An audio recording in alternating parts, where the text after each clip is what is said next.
How do I even begin to homeschool? Where do I look things up? What if my husband doesn't want me to homeschool? I'm going to give you the answer to all these questions right now. Hey guys, welcome to my channel. I am Amber. I am 1898 Mama.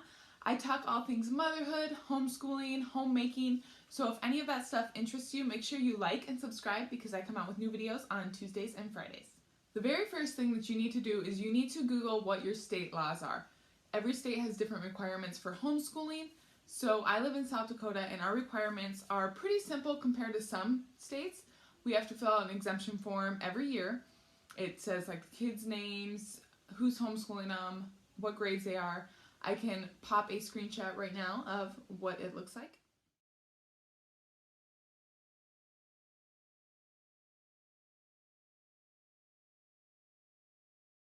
Not only do we have to fill out the exemption form, kids have to take standardized testing 3 times in their homeschool life. I believe it's 4th grade, 8th grade, and 10th grade, I believe. Now, South Dakota is in the process of trying to change those laws this year.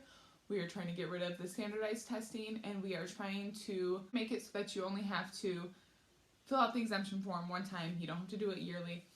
And then also make it so homeschoolers can join public school sports. So, be praying for that. That would be awesome if that passes. But as of right now, the beginning things are what we have to do. There are some states who have a lot of requirements. Some states require a certain amount of hours that you're teaching, and you have to write down all the subjects, how much time you're spending. You have to do all sorts of record keeping.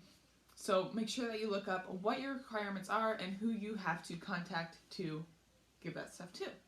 Number 2 is, how does your child learn? The wonderful thing about homeschooling is that you don't have to sit at a desk and do worksheets. You don't have to sit at a desk and stand at the front of him or her and teach with a stick or whatever the case may be. So the wonderful thing about homeschooling, I totally just like saying that in my head like Winnie the Pooh or Tigger, whoever does it. The wonderful thing about Tigger, is that what it is? Anyway, rewind back to number 2. The wonderful thing about homeschooling is that you can teach your kid the way that the child learns. Most kids probably don't learn best by sitting at a desk filling out worksheets. Now, there are worksheets involved in homeschooling, most likely, but not every subject has to be that way. The wonderful thing about it is that you can go outside, you can sit on the couch, you can lay in your bed, you can homeschool wherever you want. Playing is a great way to learn, hands-on activities, things like that. You can learn math in the kitchen. You don't have to learn math through a book. I really recommend the book 101 Top Picks of Homeschool Curriculum by Kathy Duffy. It is just an awesome book. At the beginning of the book, it has like this test thing that you can take that shows the way that you teach and also the way that your kids learn. It has like goals or your whys and stuff like that. And then it shows you what the best curriculum is for you based on your kid. And it shows you what type of homeschooler you are. So there's many different ways to homeschool. A lot of us fall into certain groups. So there's Charlotte Masoners, unschoolers. Honestly, that's all that's popping in my head right now because those are the way that I am. But really, I highly recommend going to your library and checking out that book or getting it off of Amazon. I can put a link down below for you. Check out that book and it'll point you in many directions. Number 3 is it's time for curriculum research. Now, if you do check out that 101 book, obviously that's going to point you in some direction for this. However, curriculum research is so overwhelming and you don't have to let it be overwhelming. What I did is I started out with My Father's World and then I went into Sunlight and now I just piece bits together with different companies that I like. You can do that starting now. You can go with, like I did before, and just get it all in one box. But there's so many different curriculums and it's really fun for me. I kind of nerd out on that. I love watching all the moms on YouTube unbox their stuff. I love looking up every single curriculum that I can find and seeing what it involves and all of those things. Most people probably aren't as nerdy as me when it comes to that, but maybe you are and you totally enjoy researching. If you do, have fun with this point. If you don't get stressed about it. Just look in that book, see what is going to fit you best, and just go from there. It's okay if it doesn't end up being the best, because homeschool curriculum is resellable. Number 4, what are your whys? Your whys are really, really important, because I promise you that there's going to be many tough days. Your kids are not going to want to school. You are not going to want to teach. You guys are going to want to sit on the couch and do nothing. Something like that's going to come up. Your why is what's going to keep you going. I have many whys, and actually I will plan on making a video of our whys, and I will post it up here above when I do make those videos, or that video. Your why is what's going to keep you going, and our biggest why is our religion. So we are Christians, and I want to raise children who follow God, really have a heart for Jesus, and public schools just don't, obviously, they're not legally allowed to teach that kind of stuff.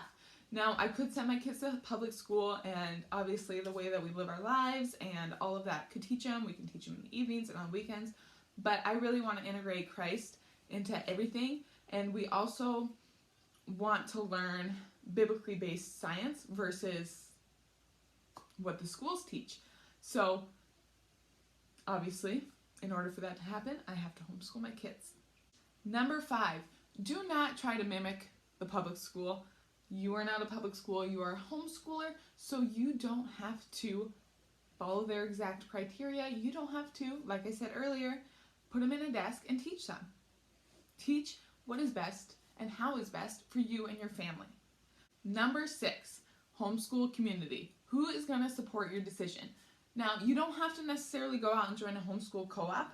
We actually have not joined a homeschool co-op. We are going to start this spring, but up until now, we've never been in a homeschool co-op. So I haven't had other homeschoolers around me, but I have had people in my life who support my decision to homeschool my kids, and that is important, even if it is just one person. But it is important because many people feel it's okay to place their opinions on how you raise your children. We just can't get rid of that. So you do have to have somebody there that's going to help you when that negativity comes your way. Number 7, I feel like this is kind of a big one and pretty common one. I think that every single homeschooling mom that I have talked to has had this issue, and it is, my husband does not want me to homeschool. My husband is not supportive of this. My husband is not supportive of this decision. Holy smokes, that was tough to say. Okay, so I had this problem, and like I said, many other people have had this problem. Now, refer back to earlier when I said, what are your whys? That is important. Why do you want to homeschool? Tell your husband your whys. Maybe ask your husband, what do you think is wrong with the public school? Or what do you not like about the public school that we can change in our homeschool? Now, this is going to sound bad, but I kind of manipulated my husband a little bit when I wanted to homeschool. I felt very called to homeschool. I would play podcasts around him about the benefits of homeschooling. I wish I could remember what podcasts they were that I listened to so that I could link them for you, but I don't remember what they were because that was quite a while ago. But find podcasts on the benefits of homeschooling, and when you're stuck in the car with your husband, play them, because that's what I did. And it slowly started triggering things in his brain. That may or may not work for you, but that's a tip. Sometimes it's better for your husband to hear it from somebody else versus you who has never homeschooled before. But if he hears it from other women or men even that are in the homeschooling journey, he's going to hear about the benefits, and it's going to be like, oh yeah, definitely. That is how you begin homeschooling. It's really that simple.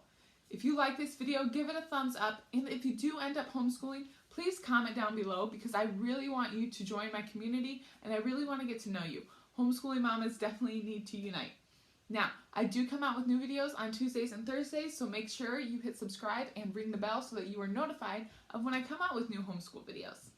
Thank you for watching. See you later.